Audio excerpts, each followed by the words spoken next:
Hey guys, MrWaheedulHaque here, back with another video. So today I'm in the Peugeot. Thank you Peugeot for sending this out. So this is a video on how to use your wipers, because if you're new to this vehicle you might struggle.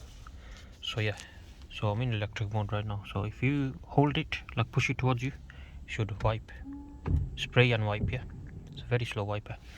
Now if I put it, can you see here, this is for your back control, you twist it that way, but for now we'll do the front controls. So if I press it up once, you get the slow wipe. Okay, so if you press it down, auto wiper comes on, so it'll automatically wipe for you. And then you can press it down again to switch off. If you press it up once, like I said, you go slow wipe. Second one is the next speed. Third one is the highest speed.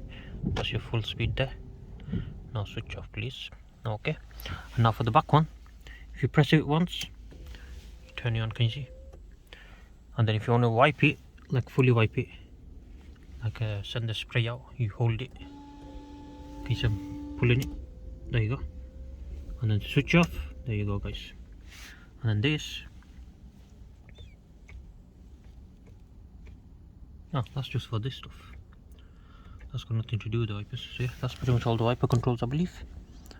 Pretty much, yeah, that's all your wiper controls guys. Thank you guys for watching. Please subscribe to the channel. See you guys next time. Goodbye.